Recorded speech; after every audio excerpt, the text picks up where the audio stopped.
everyone, this is In-Game Art to do another boxing, another offline gaming experience.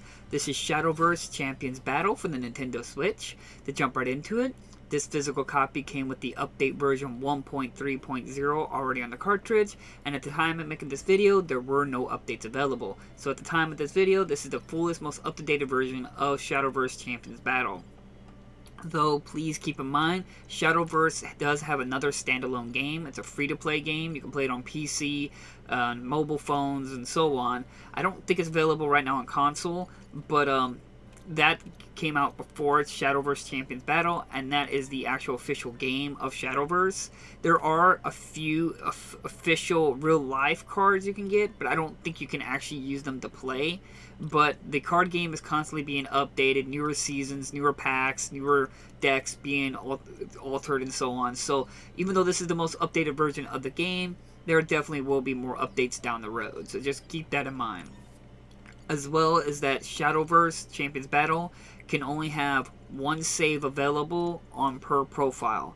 I know that's kind of silly to bring up, but it's just a little bit more important information that in case you have, like, let's say kids or a little brother or little sister or so on and so forth, that you don't want them messing with your deck. So you're going to have to make sure to make another profile for them so they can make a save on that, because you can only have one save per profile.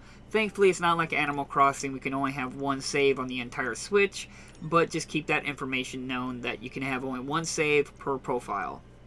Now, going into Shadowverse Champions Battle, it's based on an anime, and I've never seen the anime and know nothing about the information about the anime.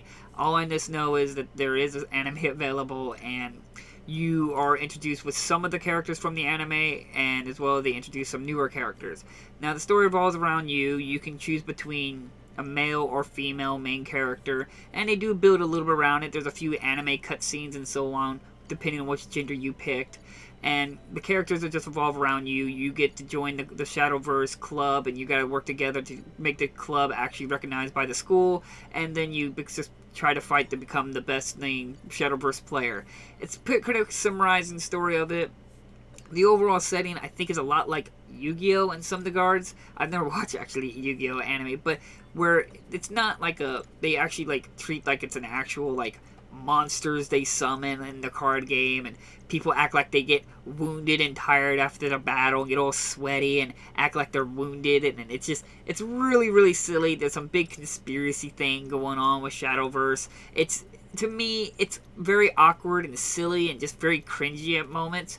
I may get a better appreciation for the game, story, and characters if I probably watch the anime.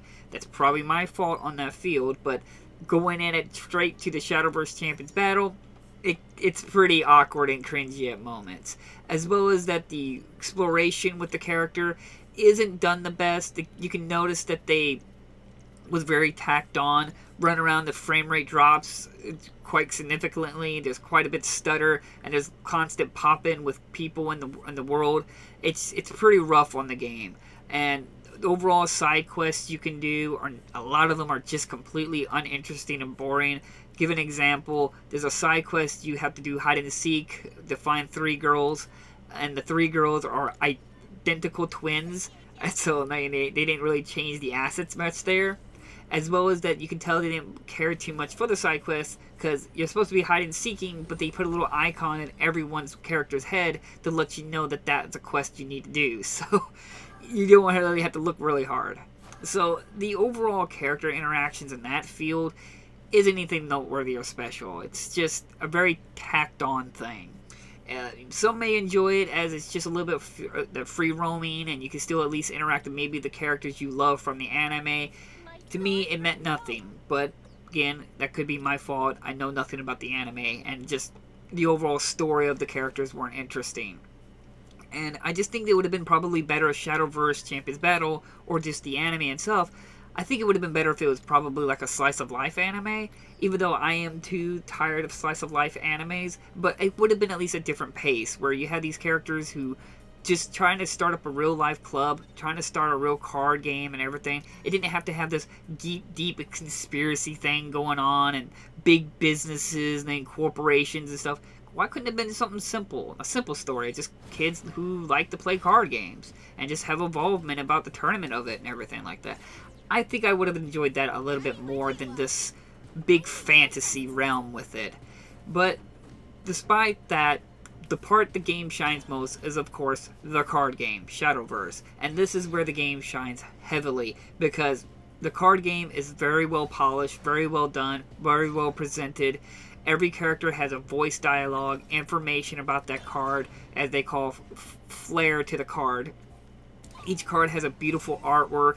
Every single monster card or follower card has an evolution, different artwork. It's all very well done and well presented, and you get some really, truly amazing card battles within it. Though sadly, the game has one bigger gripe from me. It has a lot rely on RNG. So every time you play, you shuffle your deck, and you get a few 3 cards at the beginning, and every card you get from there is going to be a random card throughout your deck because it's shuffled.